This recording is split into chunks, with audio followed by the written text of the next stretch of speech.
தம்முடைய பிள்ளைகளை, கஷ்டப்படுற பிள்ளைகளை ஜீவ நதிகள் அன்றைக்கு நடத்துவார் என்று வேதம் சொல்லுகிறது. ஜீவ நதிகள்கிட்ட வழி நடத்துவார்.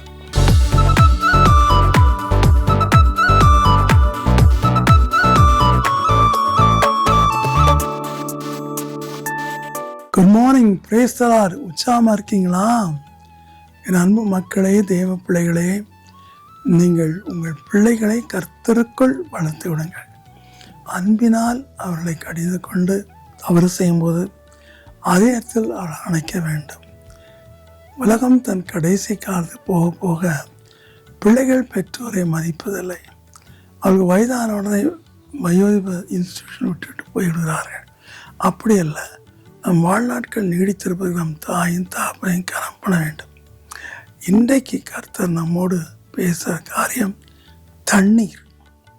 தண்ணீர் இன்றியமையாத ஒரு காரியமாகும்.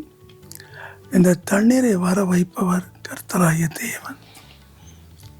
ஒரு சமயத்தில் சில சிஸ்டர்ஸ், கேத்தலிக் சிஸ்டர்ஸ் என்னிடத்தில் வந்து, ஐயா, நூற்றுக்கணக்கான எங்களுடைய ஏக்கர் நிலத்தில் பயிரிட்டுள்ளோம், எல்லாம் செய்துள்ளோம், ஆனால் விளைச்சலுக்கு முன்னாடி தண்ணீர் தேவை. நாங்கள் என்ன செய்வது? எங்களுக்கு இருக்கிற 7 பெரிய கிணறுகளும் தண்ணீர் வற்றி போய்விட்டது, ஒரு சொட்டு தண்ணீர் கூட இல்லை என்று சொன்னார்கள்.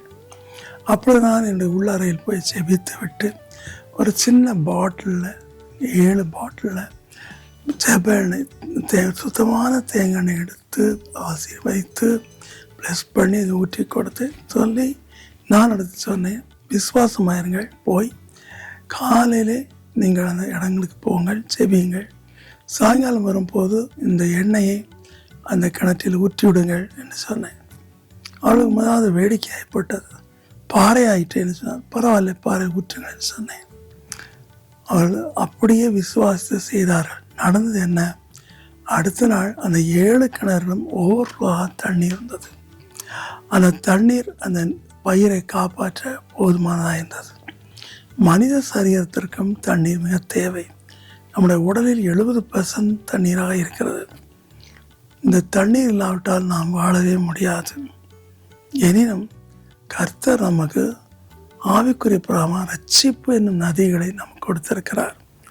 ஏசாயா 12:3-4 பார்க்கிறோம். ரட்சிப்பின் ஊற்றுகள் அண்டை வந்து நீங்கள் ரட்சிப்பின் பாத்திரத்தை கொண்டு மொண்டு கொள்ளுங்கள் என்று வேதம் சொல்லுகிறது.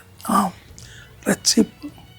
உதாரணமாக பெரிய பெரிய ஆட்கள், பெரிய hierarchy people, ministers, kings and queens and so many other biggest government officials சமீப காலத்திலேயே அவர்களுக்கு கிறிஸ்டியானிட்டி தெரியாது.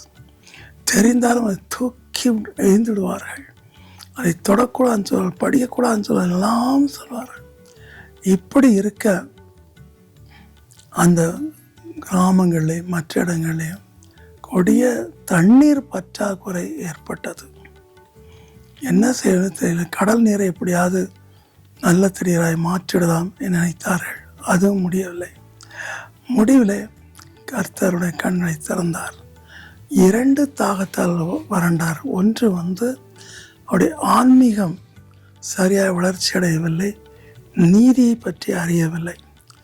ரிலிஜன் இருக்குது, ரிச்சுவல்ஸ் இருக்கிறது, ஆனால் சத்தியத்தை அறியவில்லை. எனவே அவர்களை அறியாமலே அவர்களுக்குள்ளே ஏதோ ஒரு தாகம், தாங்கள் இதுவரைக்கும் அடைய முடியாத ஒரு தாகத்தை நோக்கி அதிகரிப்பதை நான் பார்த்தேன். அவள் சொன்ன சாட்சியை நான் கேட்டேன். பெரிய அரச பரம்பரை இருக்கிறவர்கள் சொன்னார்கள், தொன்று தொட்டு நாங்கள் மதத்தை பின்பற்றுகிறோம், ஆனால் எங்கள் இருதயத்தின் வேட்கை தாகம் தணியவில்லை. அந்த தாகத்தை தீர்க்க தான் அவரை முற்றும் வெறுத்த, வேடிக்கையாய் பேசின, அவருடைய புத்தகத்தை படித்த அல்லது பாஸ்ட் பண்ணவெல்லாம் கொலை செய்தோம், பட்டயத்தினாலே கொலை செய்தோம், பல தண்டனை கொடுத்தோம். ஆனால் அவர் சொல்லும்போது சொன்னார்கள், அங்கே அவர்களுக்குள் ஒரு ஆதங்கம் இருந்தது. கொலை செய்பவர்கள் அந்த பெரிய இடத்துள்ள மக்களுக்கு என்ன ஆதங்கம்? ஏதோ ஒன்றை மிஸ் பண்ணுகிறார்கள், தாங்கள் செய்வது சரியல்ல என்கிற ஒரு ஆதங்கம். அந்த கிரியை தேவன் நடப்பிக்கிறார். அது நிமித்தமாக நீதியை தேடி போகிறார்கள். சத்தியத்தை தேடி போகும்போது தற்செயலாய் கிடைக்கிற பைபிள் மூலம் அது தற்செயலாக அவர் கீழே வேலை செய்யும் பிலிப்பினோ, இந்தியா மற்ற நாட்டில் பணிப்பெண்கள் மூலம் இந்த சத்தியத்தை அறிந்து கொள்கிறார்கள். அதை அறிந்து கொண்ட பிற்பாடு அவருடைய ஆன்மீக தாகம் தீர்க்கப்படுவதை பார்க்கிறோம். அவருடைய மரணத்துக்கே ஒப்பு கொடுத்தாலும் அவள் பின்வாங்காத ஒரு தன்மையை பார்க்கிறோம்.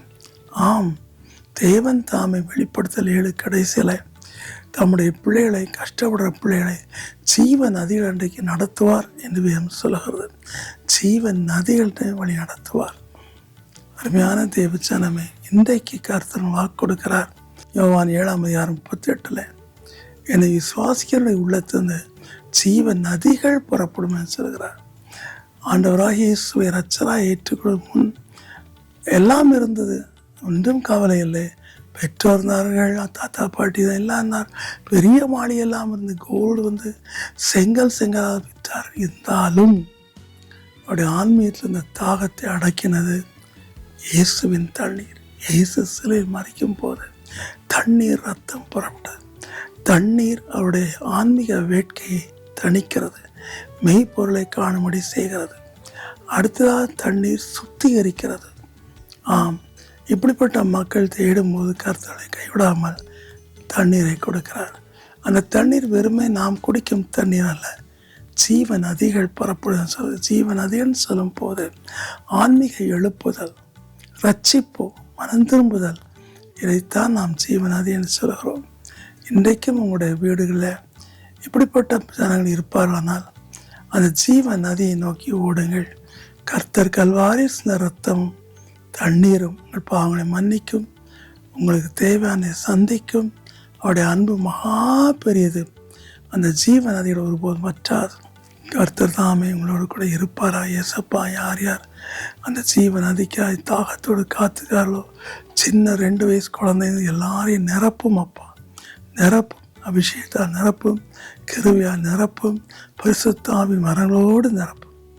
அவருடைய ஆன்மீக தாகம் இப்பொழுது தீரும்படி செய். அவள் தலையின் மேல் கையை வைத்து அவளை சுகப்படுத்தும். ஆசீர்வதியும் ஏசப்பா. நீர் அப்படி செய்ய போவதற்காக நன்றி கர்த்தாவே. அப்படியே செய்யும். உடைய கிருபை இருக்கட்டும். டேனியல் என்கிற பையன் தன்னுடைய தகப்பன் குடித்து வெறித்து அம்மாவை அடித்த நிமித்தமாக அவன் சர்ச்சுக்கு வருவதில்லை, எங்கும் வருவதில்லை. அவனோடு ஒரு கூட்டத்தை சேர்த்து கொண்டு தாதங்களை செய்து கொண்டிருக்கிறான். ஆனால் இப்பொழுது அவன் தற்செயலாக இதை உற்று கேட்கிறார். அவனுக்குள் ஜீவனதி போகட்டும், அழுக்கு நதிகளாம் வெளியேறட்டும். ஆசீர்வதியும், செழிப்பை தாரும்.